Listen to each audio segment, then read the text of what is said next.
Terça-feira é dia de Fatos da Semana.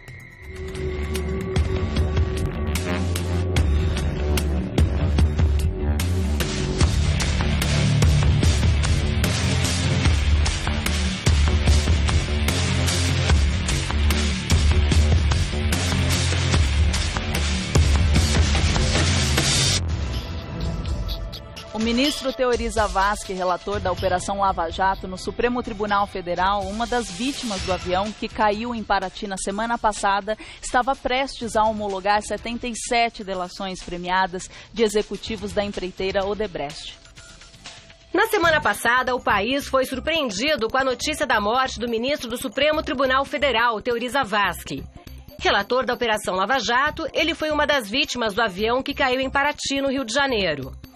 Nos últimos dias, mesmo durante o recesso do judiciário, o ministro estava trabalhando na delação dos ex-executivos da Odebrecht e deveria homologá-los agora, no final do mês. Sua morte também deixa em suspenso outros processos que estavam sob a sua responsabilidade no Supremo Tribunal Federal. E fica a dúvida: quem vai substituir Teori Zavascki e como ficarão os processos da Operação Lava Jato no Supremo? É sobre isso que vamos falar agora no Revista da Cidade. E mais uma vez estamos recebendo o doutor Eduardo Leite. Tudo bem? Bom dia, Marise. Bom dia, tudo bem? Vamos para mais uma, né? Vamos para mais uma. Bom, da última vez que nós falamos sobre o assunto, desenvolveu um pouco e agora a gente tem o sigilo da investigação do acidente aéreo que aconteceu na quinta-feira passada. Por que foi solicitado esse sigilo? O sigilo ele tem um objetivo muito claro, ou seja, assegurar as informações na investigação, que se houve ou não, se concorreu ou não para qualquer ato criminoso nesse acidente, tá? Então, porque nós temos duas investigações, a princípio, sem falar do Ministério Público do Estado do Rio de Janeiro, que também instaurou um procedimento para abrir uma investigação. Mas a Justiça Federal, logo que ocorreu, instaurou justamente para poder verificar se houve ou não algum ato, alguma intercorrência, enfim, no aspecto criminoso, tá? E você tem uma outra investigação, que é a investigação da CENIPA, que é um centro justamente para verificar e prevenir novos acidentes. Ou seja, a CENIPA ela investiga tão somente para prevenção de acidente aéreo. Agora, esse que está tramitando na Justiça Federal e também na Justiça do Estado do Rio de Janeiro é justamente para poder averiguar e investigar se houve ou não.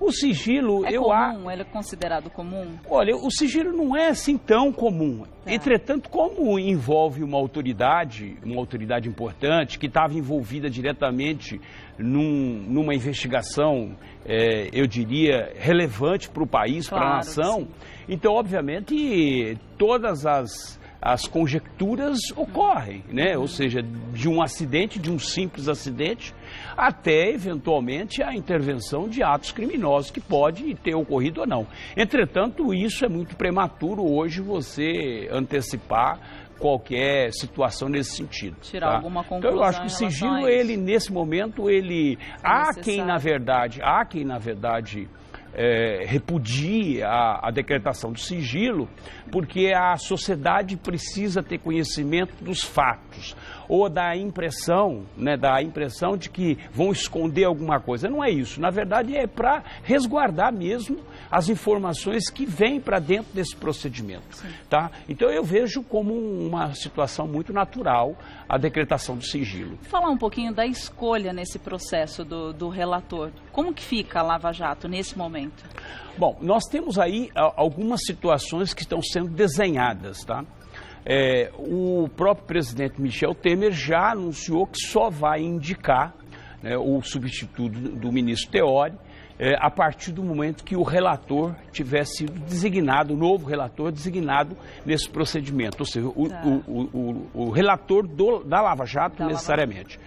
Há duas questões que podem ser, ou há uma redistribuição na segunda turma, tá? Entre os ministros que compõem a segunda turma. Por quê? Porque, na verdade, o ministro Teori fazia parte dessa segunda turma, né? Ou, eventualmente, pode ter a opção, em função da relevância da questão da Lava Jato, pode ser distribuída entre todos os demais ministros, com exceção da ministra presidente Carmen Lúcia, porque ela não faz parte nem da primeira e nem da segunda turma. Tá? E há uma questão ainda que a ministra, e há inclusive o próprio presidente do Conselho Federal da Ordem dos Advogados do Brasil, né, ontem em pronunciamento, né, é a favor, ou seja, no sentido de que a presidente Carmen Lúcia, em função da necessidade, da urgência, haja vista que alguns delatores que fizeram as delações premiadas se encontram presos e é medida de extrema urgência, então que ela possa homologar essas delações premiadas até o dia 31. Entendeu? Tá, né? Mas então há essas questões que estão sendo colocadas e que estão sendo discutidas, tá, internamente com os demais ministros do Supremo Tribunal Federal. Né? Então essa é a situação que nós temos hoje. Doutor Eduardo, eu vou lá dar um recadinho e aí na volta a gente vai falar dos possíveis nomes para ser indicado como ministro, né, que é uma outra coisa, a indicação do relator, né, que a gente tem que separar isso direitinho para o telespectador entender. A gente estava falando de possíveis nomes, né, já tem nomes para indicar para a cadeira do Teori Zavascki? Olha, existe especulações em relação à questão de possíveis substitutos do ministro Teori.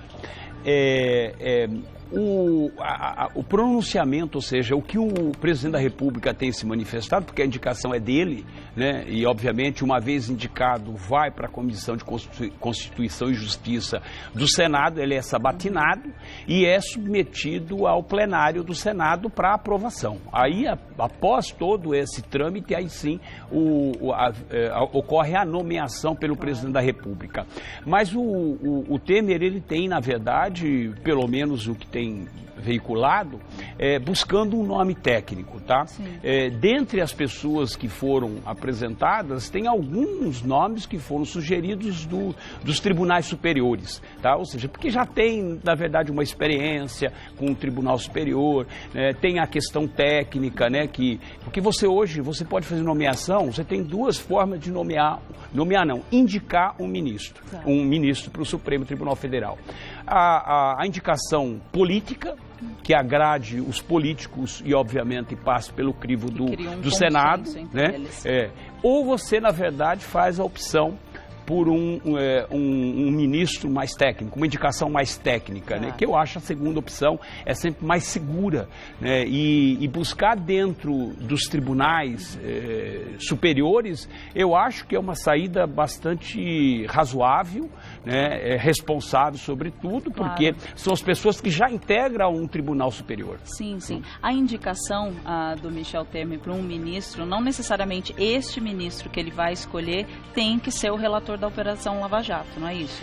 Não, o Michel Temer já foi claro com relação a isso, tá? Ele só vai indicar a partir do momento em que tiver designado, ou seja, a escolha de um relator para a Lava Jato, tá? Ele já demonstrou de que ele não quer, apesar de muitos conselheiros dele, de até indicar para que essa pessoa, esse novo ministro possa assumir a questão da Lava Jato, me parece que isso está descartado, porque o próprio presidente da República disse que só vai fazer a indicação após a relatoria ser designada por qualquer um dos ministros que compõem hoje a Corte. Doutor Eduardo, você acredita que tem alguma emergência nessa situação, que até o final dessa semana a gente consiga ter o nome do relator e o nome do ministro? Olha, a questão do relator, eu acho que o primeiro passo, a ministra Carmen Lúcia, ela é muito prudente, ela não faz as coisas, ela acorda e sai fazendo. Ela é uma pessoa muito prudente, muito equilibrada nesse sentido. Ela tem consultado, você vê que ela consultou todos os ministros, tem conversado com todos os ministros do Supremo, né, conversou com o mais antigo, o Celso de Mello, né, conversou com o Janot, que é o Procurador-Geral da República. Então ela tem sido muito prudente com relação relação a isso. É óbvio que existe uma questão de urgência, porque a nação quer que isso não pare, claro, que a questão da Lava Jato não pare. E o que existe de mais urgente atualmente é a questão da homologação das delações premiadas, que são 77 delações da Odebrecht. Né? E tem alguns dos delatores que eles se encontram presos. Por conta disso, há a questão da urgência. Então, pode, eventualmente, após ouvir várias pessoas e uma decisão, obviamente, da presidente ministra Carmen Lúcia, ela pode, eventualmente, homologar, né, antes do recesso, antes do término do recesso, que o recesso termina agora no dia 31. Sim. Até o dia 31, todas as medidas urgentes são tomadas pela presidente do tribunal, necessariamente. Tá? Seja lá que for, sendo de emergência, sendo urgente, há necessidade dela tomar a decisão. Ontem ela já tomou uma decisão que eu acho muito importante, que é justamente ouvir os delatores, ou seja, não interromper, porque o delator, ele foi e fez a delação na Procuradoria-Geral da República para o Janot, tá? Para o Procurador da República. Ele fez lá a delação, indicou as pessoas, enfim, qual foi o modus operandi, tudo aquilo foi relatado naquele momento. Isso veio para o Supremo Tribunal Federal, que veio para o ministro Teori. E a assessoria do ministro Teori, necessariamente, convoca cada um desses delatores para ver se não houve coação, se não houve barganha, se não houve absolutamente nada. A partir do momento que a pessoa fala, eu fiz a delação por espontânea vontade, então ele declara isso, então, obviamente, há uma validação daquela, uma ratificação daquela delação, e aí essa delação vai para a homologação. Uma vez homologada, aí volta para a Procuradoria, para que a Procuradoria inicie a investigação junto com a Polícia Federal. Entendi. Então esse é o procedimento que ocorre dentro desse procedimento, né? E não dá para você pular etapas. Então ela tem que necessariamente ser homologada ou pela Carmen Lúcia até o dia 31 ou pelo relator designado. E foi decidido por ela continuar o processo, né, da Operação Lava Jato ou não? Não, a decisão dela ontem foi clara, de continuar ouvindo os delatores, ou seja, as pessoas vão continuar, porque tinha sido interrompida, né, com a morte do Teori, e foi interrompida. E ela ontem determinou que continuassem ouvindo pela assessoria do Teori, pelos juízes que estão na assessoria, que todos os delatores continuem ouvindo, sendo ouvidos. Foi uma decisão prudente. Para não atrasar, ela fez exatamente, ela tomou essa decisão prudente, obviamente, para não atrasar absolutamente nada. Né? Doutor Eduardo, a gente vai esperar mais informações do Departamento de Jornalismo e também suas, a gente comenta sobre isso, desenrolar, e vamos esperar que o relator seja escolhido logo, definitivamente, e o ministro também.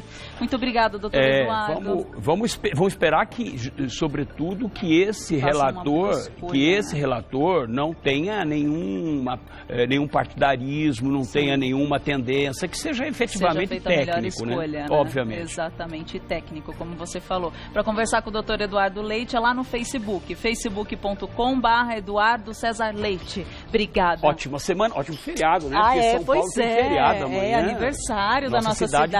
Faz aniversário. Com certeza, e aniversário também, gente, da nossa TV Gazeta amanhã.